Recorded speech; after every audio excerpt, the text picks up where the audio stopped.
प्रिय छात्राओं, आज मैं भारतीय साक्ष्य अधिनियम 2023 यानी भारतीय साक्ष्य अधिनियम की प्रमुख धाराओं की चर्चा करूंगा जो कि आपके प्रतियोगी परीक्षाओं में पूछे जाते हैं। साथ ही मैं ये भी बताऊंगा कि इंडियन एविडेंस एक्ट 1872 में भारतीय साक्ष्य की ये धाराएं किन धाराओं में वर्णित थीं।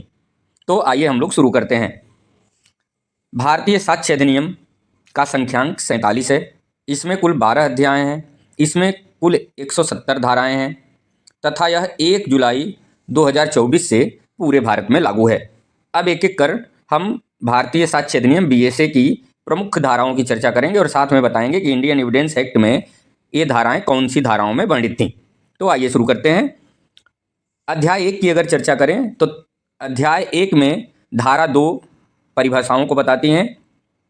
इसमें कुल 12 परिभाषाएं दी गई हैं, जबकि इंडियन एविडेंस एक्ट में परिभाषाएं धारा 3 में दी गई थी। अध्याय 2 की चर्चा करें तो अध्याय 2 में तथ्यों की सुसंगति के बारे में दिया गया है BSA में, और इसके धारा 3 में विवादक तथ्यों और सुसंगत तथ्यों का साक्ष्य दिया जा सकेगा, यह बताया गया है। ये इंडियन एविडेंस एक्ट के धारा 5 में दिया गया था। BSA की धारा 4 एक ही समव्यवहार के भाग यानी रेस जेस्टे की बात करता है, धारा 4, जो कि इंडियन एविडेंस एक्ट के धारा 6 में दिया गया था।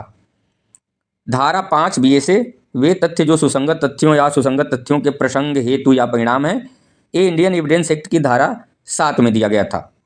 BSA की धारा 6 हेतु, तैयारी, पूर्व या पश्चात का आचरण, इसे इंडियन एविडेंस एक्ट की धारा 8 में दिया गया था। BSA की धारा 7 विवादक तथ्य या सुसंगत तथ्यों के स्पष्टीकरण, पुनः स्थापन के बारे में दिया गया है, इसे इंडियन एविडेंस एक्ट की धारा 9 में दिया गया था। इसके बाद BSA की धारा 8 सामान्य परिकल्पना के बारे में षड्यंत्रकारी द्वारा कही गई बातें, इसे इंडियन एविडेंस एक्ट के धारा 10 में दिया गया था। BSA की धारा 9 वे तथ्य जो अन्यथा सुसंगत नहीं है, कब सुसंगत होंगे, इसे इंडियन एविडेंस एक्ट के धारा 11 में दिया गया था।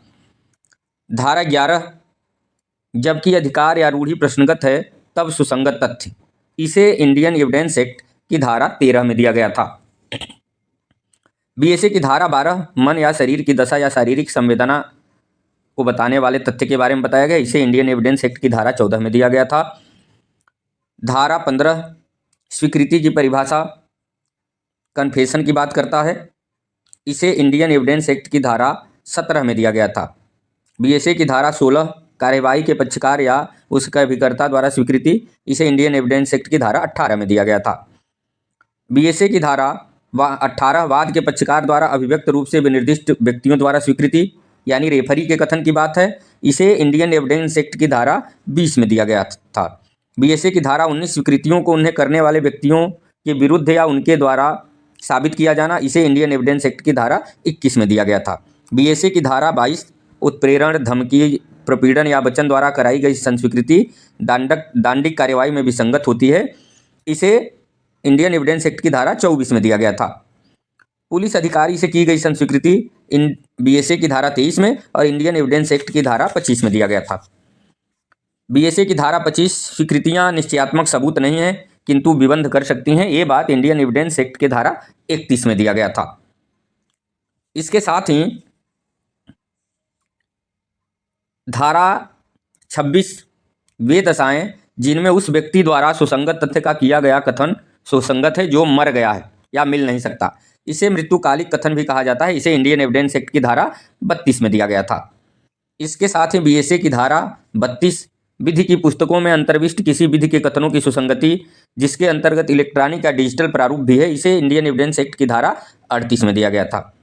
BSA की धारा 34 द्वितीयवाद या विचारण के बारे में दिया गया है, इसे इंडियन एविडेंस एक्ट के धारा 40 में दिया गया था। इसके बाद BSA की धारा 35 प्रोबोट इत्यादि विषय के अधिकारिता के संबंध में, इसे धारा 41 इंडियन एविडेंस एक्ट में दिया गया था। विशेषज्ञों की राय की बात करें तो BSA में की धारा 39 में दिया गया और इंडियन एविडेंस एक्ट के धारा 45 में दिया गया था।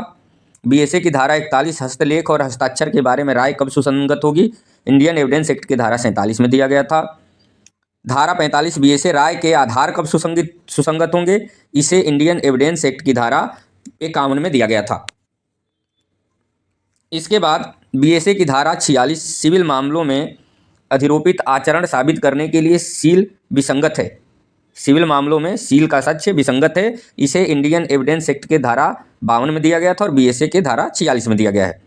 बीएसए की धारा 47 दांडिक मामलों में पूर्व का अच्छा सील सुसंगत है।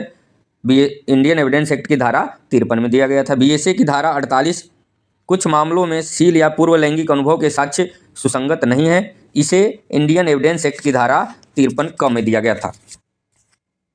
इसके साथ ही बीएसए की धारा 49 उत्तर में होने के सिवाय पूर्वतन बुरा सील सुसंगत नहीं है, यानी बुरे सील का साक्ष्य उत्तर में दिया जा सकता है।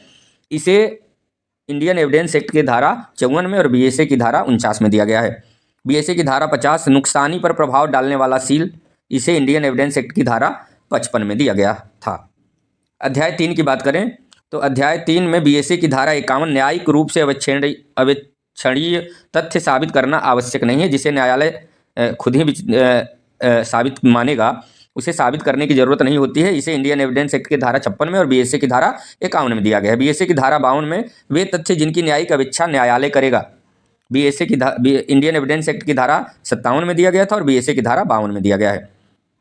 इसके साथ ही अध्याय 4 मौखिक साक्ष्य के विषय में बताया गया है। बीएसए की धारा 54 मौखिक साक्ष्य द्वारा तथ्यों को साबित किया जाना, इसे इंडियन एविडेंस एक्ट की धारा 59 में दिया गया था। बीएसए की धारा 55 मौखिक साक्ष्य का प्रत्यक्ष होना, इसे बीएसए की इंडियन एविडेंस एक्ट की धारा 60 में दिया गया था और बीएसए की धारा 55 में दिया गया है। अध्याय 5 की बात करें तो दस्तावेजी साक्ष्य के विषय में दिया गया है। बीएसए की धारा 56 दस्तावेजों के अंतर वस्तु के सबूत के बारे में है। इसे इंडियन एविडेंस एक्ट की धारा 61 में दिया गया था। बीएसए की धारा 57 प्राथमिक साक्ष्य के बारे में इंडियन एविडेंस एक्ट के धारा 62 में दिया गया था। बीएसए की धारा 58 द्वितीयक साक्ष्य के विषय में, इसे इंडियन एविडेंस एक्ट के धारा 63 में दिया गया था। बीएसए की धारा 59 दस्तावेजों का प्राथमिक साक्ष्य द्वारा साबित किया जाना, इंडियन एविडेंस एक्ट की धारा 64 में दिया गया था। बीएसए की धारा 60 अवस्थाएं जिनमें दस्तावेजों के संबंध में द्वितीयक साक्ष्य दिया जा सकेगा, बीएसए की धारा इंडियन एविडेंस एक्ट की धारा 65 में दिया गया है और बीएसए की धारा 60 में। इसके साथ में बीएसए की धारा 61 इलेक्ट्रॉनिक या डिजिटल अभिलेख, ये नया जोड़ा गया है, ये इंडियन एविडेंस एक्ट में नहीं था। बीएसए की धारा 63 इलेक्ट्रॉनिक अभिलेखों की ग्राह्यता के विषय में है। इसे इंडियन एविडेंस एक्ट के धारा 65 ख में दिया गया था। बीएसए की धारा 66 इलेक्ट्रॉनिक हस्ताक्षर के बारे में सबूत के बारे में है। इसे इंडियन एविडेंस एक्ट की धारा 67 यानी 67 क में दिया गया था। बीएसए की धारा 73 डिजिटल हस्ताक्षर के सत्यापन के बारे में सबूत के बारे में है। इसे इंडियन एविडेंस एक्ट की धारा 73 क में दिया गया था। इसके साथ ही लोक और प्राइवेट दस्तावेज बीएसए की धारा 74 में और इंडियन एविडेंस एक्ट की धारा 74 और प्राइवेट दस्तावेज को 174 और 75 में दिया गया था। ये दोनों एक में दे दिया गया है। बीएसए की धारा 74 में लोक और प्राइवेट दस्तावेज, जबकि इंडियन एविडेंस एक्ट में लोक दस्तावेज 74 में और प्राइवेट दस्तावेज 75 में दिया गया था। बीएसए की धारा 75 लोक दस्तावेजों की प्रमाणित प्रतियां, इसे इंडियन एविडेंस एक्ट की धारा 76 में दिया गया था। इसके साथ ही बीएसए की धारा 78 प्रमाणित प्रतियों के असली होने के बारे में उपधारणा, इंडियन एविडेंस एक्ट की धारा 79 में। बीएसए की धारा 84 मुख्तारनामे के बारे में उपधारणा, इंडियन एविडेंस एक्ट के सेक्शन 85 में। बीएसए की धारा 85 इलेक्ट्रॉनिक करारों के बारे में उपधारणा, इंडियन एविडेंस एक्ट के धारा 85 क में। बीएसए की धारा 86 इलेक्ट्रॉनिक अभिलेखों और इलेक्ट्रॉनिक हस्ताक्षर के बारे में उपधारणा, इंडियन एविडेंस एक्ट के धारा 85 ख में। बीएसए की धारा 88 विदेशी न्यायिक अभिलेखों की प्रमाणित प्रतियों के बारे में उपधारणा, इंडियन एविडेंस एक्ट के धारा 86 में। बीएसए की धारा 90 इलेक्ट्रॉनिक संदेशों के बारे में उपधारणा, बीएसए की इंडियन एविडेंस एक्ट की धारा 88 क में और बीएसए की धारा 90 में। बीएसए की धारा 92 30 वर्ष पुराने दस्तावेजों के बारे में उपधारणा, इंडियन एविडेंस एक्ट की धारा 90 में दिया गया था। बीएसए की धारा 93 5 वर्ष पुराने इलेक्ट्रॉनिक अभिलेखों के बारे में उपधारणा, इसे इंडियन एविडेंस एक्ट की धारा 90 क में दिया गया था। इसके बाद अध्याय 6 की बात करें तो इसमें दिया गया है दस्तावेजी साक्ष्य द्वारा मौखिक साक्ष्य के अपवर्जन के विषय में। इसकी प्रमुख धारा जो है धारा बीएसए की धारा 95 मौखिक करार के साक्ष्य का अपवर्जन, इसे इंडियन एविडेंस एक्ट की धारा 92 में दिया गया था। 101 बीएसए की धारा 101 न पढ़ी जा सकने वाली लिपि आदि के अर्थ के बारे में साक्ष्य, इसे इंडियन एविडेंस एक्ट की धारा 98 में दिया गया था। इस प्रकार ये पहला भाग हमने आप लोगों के समक्ष पेश किया है और इसका दूसरा भाग भी जल्दी ही हम यूट्यूब पर डाल देंगे। मुझे पूरा विश्वास है कि आप लोगों के प्रतियोगी परीक्षा, एपीओ की परीक्षा, जुडिशियरी और एआईबी की परीक्षा में ये महत्वपूर्ण साबित होगा। धन्यवाद।